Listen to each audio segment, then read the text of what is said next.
السلام عليكم، ازيكم يا شباب؟ عاملين ايه؟ معاكم ميخو واهلا بيكم في تاني فيديو على قناة ميخو 2. كلنا عارفين طبعا وقت المغامرة وازاي بدأ وازاي انتهى وكل حاجة فيه، بس انا عندي ليك نظرية مختلفة ممكن انت تكون سمعت عنها وممكن ما كنتش سمعت عنها، والنظرية دي بالذات ناس كتير اتكلمت عنها بس انا هتكلم عنها بشكل مختلف. والسؤال اللي هسأله في حلقة النهاردة، هل مارجلز احد تلاميذ جولب؟ طب ازاي يا عم ميخو؟ عندي نظرية تعتبر نوعا ما منطقية. كلنا عارفين ان مارجلز زوجة رجل السحر اتخطفت على ايد جولب. My wife was taken by Gulb.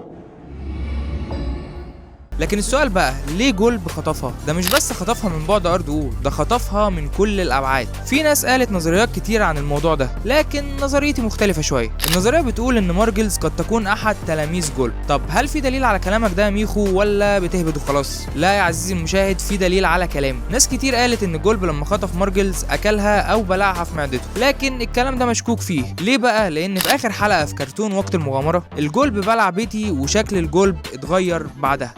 I wish to banish Gulb from this world.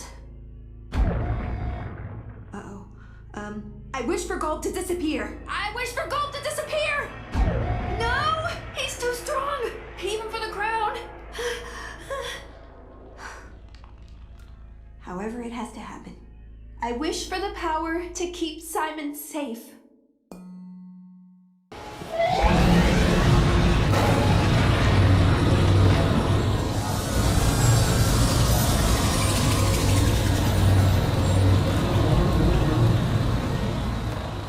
فده اللي يخليني اقول انه ما بلعهاش. الكلام المنطقي اكتر انه ممكن يكون حبسها في مكعب من المكعبات اللي حواليه دي. ولو رحت للحلقه التاسعه من فيونا وكيك واللي بعنوان كاسبر ونوفا، هنشوف ان جولب بيحاول الليتش المكعب بعد ما اكمل مهمته في القضاء على الحياه. I strove to be your vassal on the physical plane, to build mountains of bodies in your honor, to extinguish all life.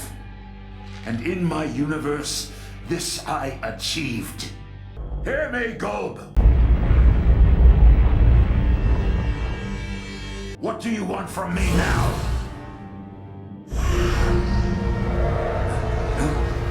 What?